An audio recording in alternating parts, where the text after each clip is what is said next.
So, our community recently learned you'll be collaborating with President Trump regarding immigration, allowing ICE to come into schools, allowing them into churches. Could you please provide clarification on the next steps you intend to address these issues and alleviate the fear in our community? Follow up on another comment you made over the weekend about the potential of invoking executive action to override the council and sanctuary city law. Now, I want to be clear on what you said. You said I'll be collaborating to allow them in schools, or I'll be collaborating with them. So yesterday I was in the Bronx in my mother-in-law's house and watching the news. Saw Francisco Moya's interview. And at the end of that interview, they said, Mayor will be working along President Trump. And that's how they ended. Part of the law that the city council, they have refused to change, that we cannot communicate with ICE when people commit serious violent acts. I disagree with that. Okay, got it. But you see, and that's the news. I know, and it scares everyone. Right, so exactly. I am a parent coordinator to Casa Corona Arts and Science Academy.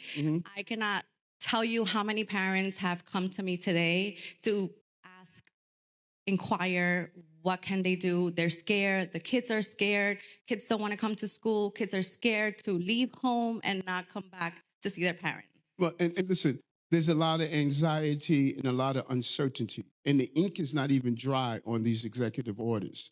And it is imperative that I speak with the administration to learn what you're doing. It's imperative that I do training in our schools. It's imperative that I have someone like Manny Castro. We are very clear. Children should go to school. Those who need health care should go to hospitals. Those who are involved in any type of interaction where they're victims of crime, they should speak to the law enforcement agencies. We've maintained that over and over again. And we're going to continue to stand up for all New Yorkers, documented and undocumented. We're going to stand up for New Yorkers, and we're saying to New Yorkers, those parents, and please tell those parents, they should have their children go to school. We don't want children staying home. We don't want people who have medical emergencies not to go to the hospital. We don't want people who are victims of crimes not to call the police department. Our job, no matter who you are in this city, is to make sure you get the services that you deserve. As I say, your tax dollars are paying for that each time you pay tax. I was a dreamer and literally just became a resident 3 years ago. So I can relate to many parents and many people. And making it this far to working for the Board of Ed. Yes. And that's the American dream. Yes, Look at your councilman. Your councilman is now an elected official in the city. And you know what? Go back to COVID.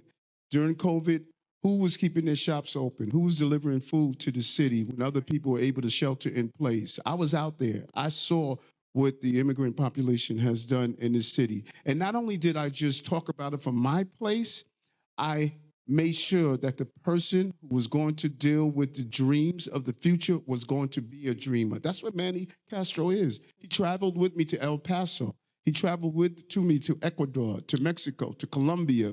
We went to the Darien Gap together.